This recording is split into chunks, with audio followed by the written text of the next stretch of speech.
Bienvenue sur la chaîne Africa Trading. Tes résultats sont le reflet de ton mindset. Alors, je fais cette petite vidéo pour répondre en fait aux différentes questions que vous me posez dans les réseaux sociaux, à travers sur WhatsApp, sur Messenger de Facebook ou sur YouTube.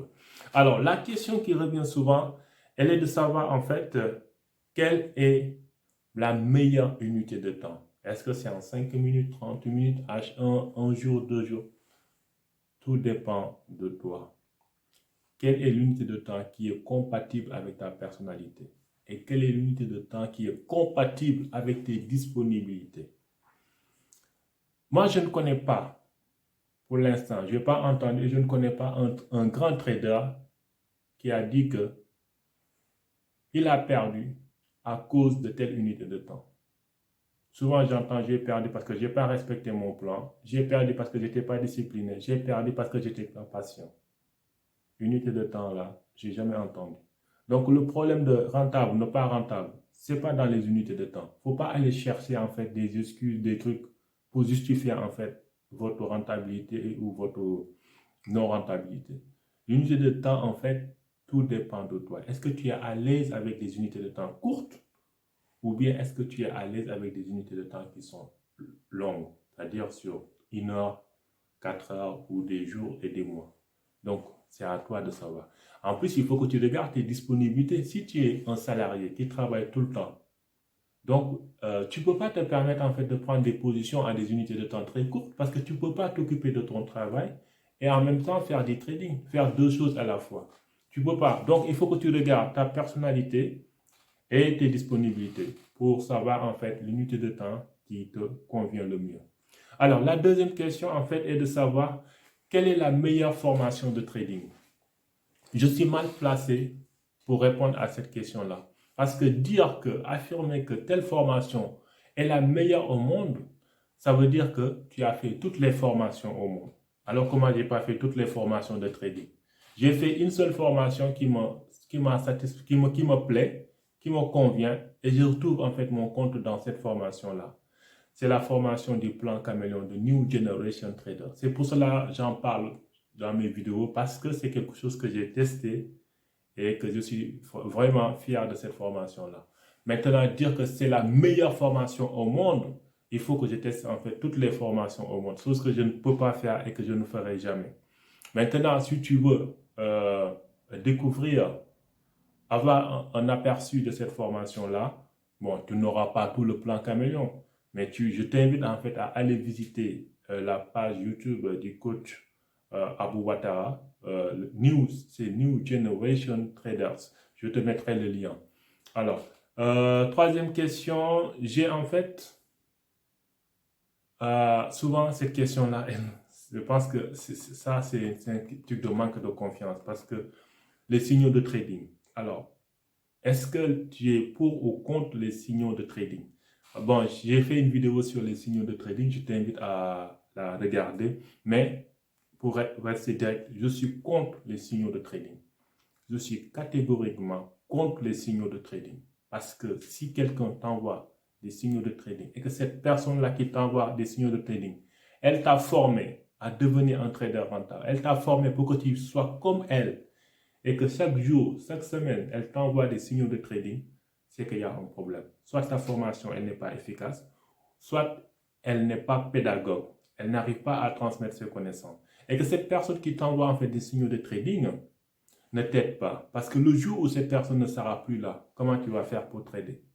Le trading, c'est quelque chose de personnel, c'est quelque chose d'intime, c'est quelque chose en fait que tu dois faire par toi-même. Pour commencer, il faut se former. Trouver un bon formateur, appliquer ses conseils. Mais quand il s'agit de prendre des positions, de cliquer et de sortir, ça doit venir de toi-même. Si tu n'as pas encore cette confiance-là, de prendre tes propres positions et de sortir et d'admettre tes pertes et de reconnaître tes fautes et de reconnaître en fait que tu dois t'améliorer dans certaines choses, tu n'es pas encore prêt pour devenir un trader. C'est pour cela ici je dis souvent aux gens, il faut lire des livres de développement personnel. Lisez des livres de développement personnel. Commencez par le développement personnel parce que la confiance en soi, l'estime de soi, ce sont les qualités pour devenir un trader rentable.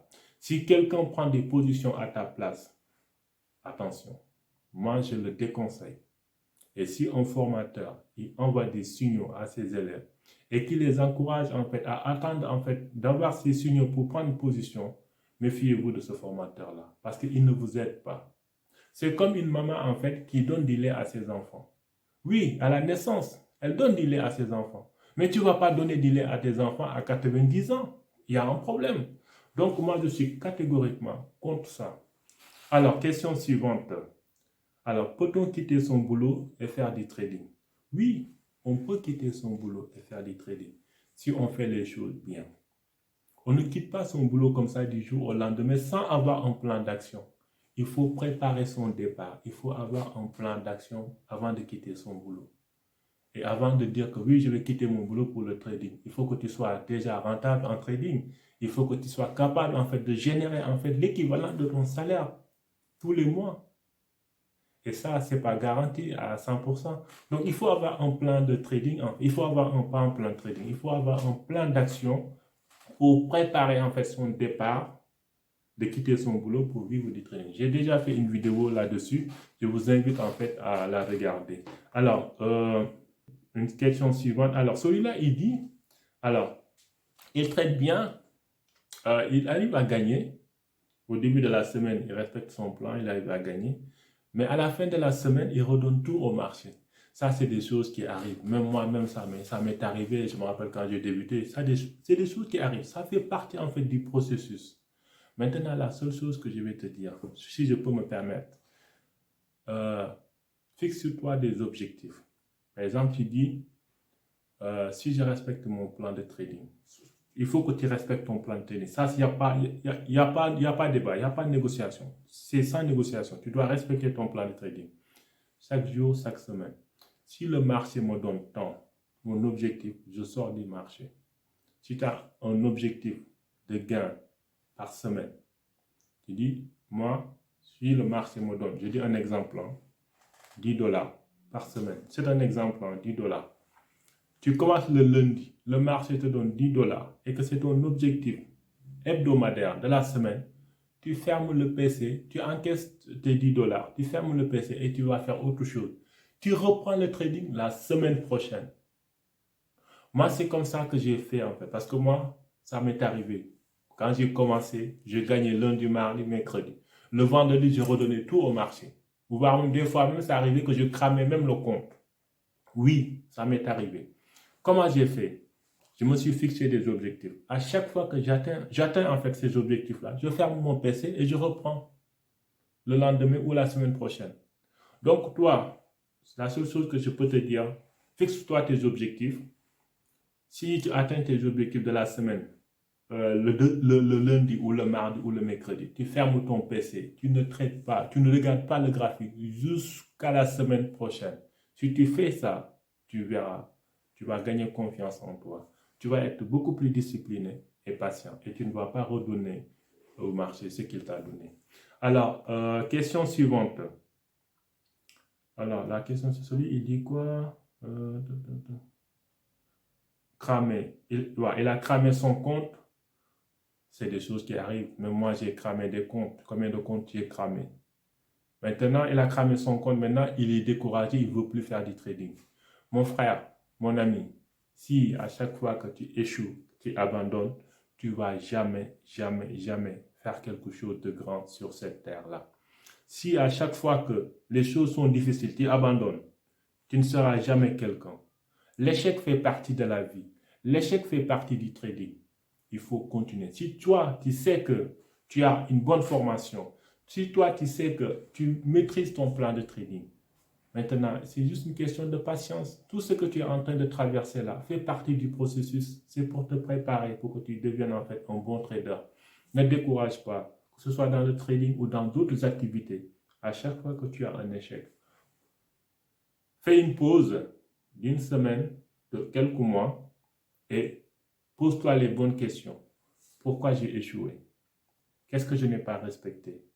Qu'est-ce que je dois améliorer? C'est pour ça qu'il est hyper important d'avoir un journal de trading. Et ce journal de trading va te permettre en fait de te remettre en cause, de voir en fait des choses que tu dois améliorer, des choses que tu dois éviter pour que les prochaines fois, tu vas éviter de cramer ton compte. Mais le cramage des comptes là, tous les traders sont passés par là. Moi-même qui te parle, j'ai cramé beaucoup de comptes. Et je suis encore toujours dans ce game-là. Parce que ce que j'ai fait là, j'ai cramé, j'ai appris énormément. C'est ce qui m'a permis maintenant de savoir comment me comporter face au marché. Donc, n'abandonne pas, ne te décourage pas. Ça fait partie du jeu. Il faut payer le prix. C'est ça l'apprentissage. Il faut payer le prix. Et quand tu auras payé le prix, tu verras le succès. C'est une question hyper importante, cette question-là. Et beaucoup de traders ont abandonné parce qu'ils ont cramé. La première fois qu'ils ont cramé un compte, ils ont dit non, c'est pas pour moi. Mais non, il ne faut pas arrêter, il faut continuer. Alors, question suivante. Comment faire pour trouver en fait le meilleur marché et savoir le marché qui est compatible avec notre personnalité? Oui, c'est vrai, des fois je fais des vidéos, je dis, il faut trader un seul marché. Et il faut trouver en fait ce marché-là.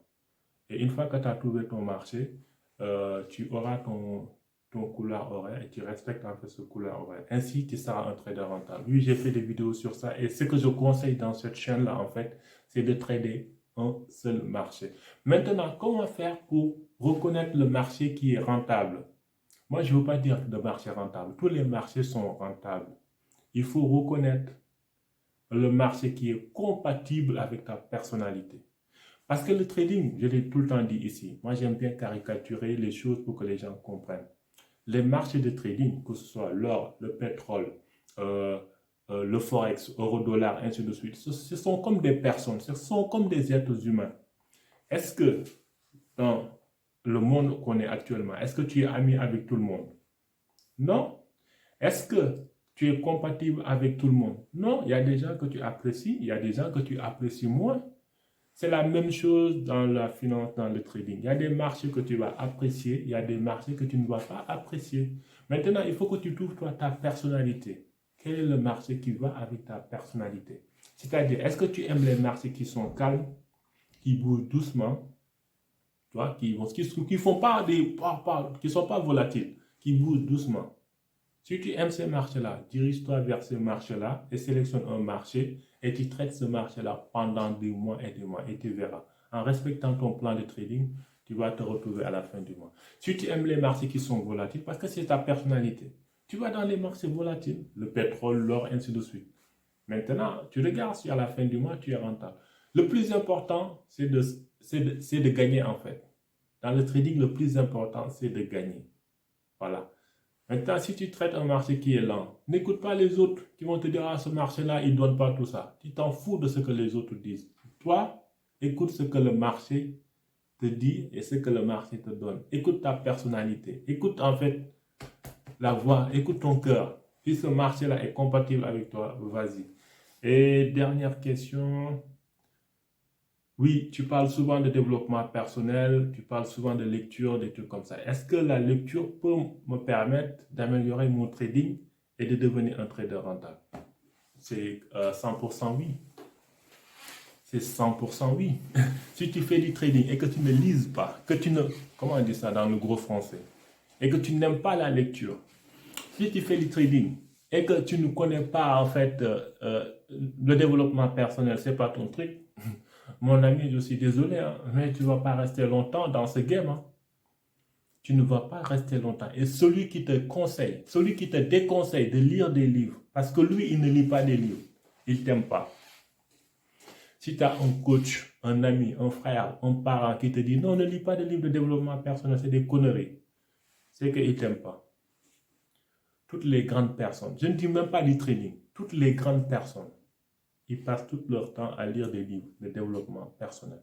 Je ne connais pas un milliardaire, un millionnaire, je dis, hein, qui est parti de zéro à devenir millionnaire ou milliardaire, qui n'a pas lu un livre de développement personnel. Toi qui viens dans un milieu, bon, que ce soit toi, que ce soit moi, on vient dans un milieu pauvre, nos parents, ils n'étaient pas riches. On vient dans des familles pauvres et on veut faire du trading, on veut devenir des millionnaires, des milliardaires, on veut gagner notre vie dans ça et on ne veut pas lire de livres de développement personnel. Et on ne veut pas écouter les gens qui ont réussi en fait dans ce domaine-là, les conseils qu'ils ont divulgués en fait dans des livres de développement personnel. Et toi, Dans ça, tu dis que non, ça ne m'intéresse pas, je vais faire mon trading et je serai millionnaire. Bon courage, mon frère. Moi, je passe tout mon temps à lire. Et tu ne peux pas être un trader sans dire que tu n'as pas lu ce livre-là. Il y a certains livres, j'en ai tellement de livres. Des fois, que je cache jalousement. Je n'ai pas envie de les montrer, en fait. Je sais que ce n'est pas bien. Il faut partager. Mais des fois, je me dis, mais le commun des mortels, je ne comprends pas. Comment tu peux faire quelque chose et que tu dis que tu ne lis pas, en fait, un livre de développement personnel? Mais si tu ne te développes pas, mais tu es mort. Et d'ailleurs, même le trading, c'est 90% de développement personnel. Les gens, ils vont te dire 10% c'est le plan de trading, les 90% c'est la psychologie et le money management. Mais la psychologie et le money management, c'est quoi? C'est le développement personnel. C'est le développement personnel déguisé dedans. C'est le développement personnel. Et pour que tu deviennes rentable, tant que tu ne mets pas ton nez dans le développement personnel, bonjour les dégâts. Donc voilà ce que je voulais partager avec toi. Je ne vais pas répondre à toutes les questions. Je ferai peut-être une prochaine vidéo pour continuer en fait à répondre à certaines questions. Voilà aujourd'hui pour les questions-réponses. Je vous donne rendez-vous pour une prochaine vidéo. Je vous aime, je vous adore. Rendez-vous au sommet où tout le monde sera libre, mentalement et financièrement. Et fais de ton mieux pour ne pas louper ce rendez-vous. À bientôt. Merci de t'abonner, de liker et de partager. C'était le Sniper 007 de New Generation Traders. Au revoir et et à à bientôt. bientôt.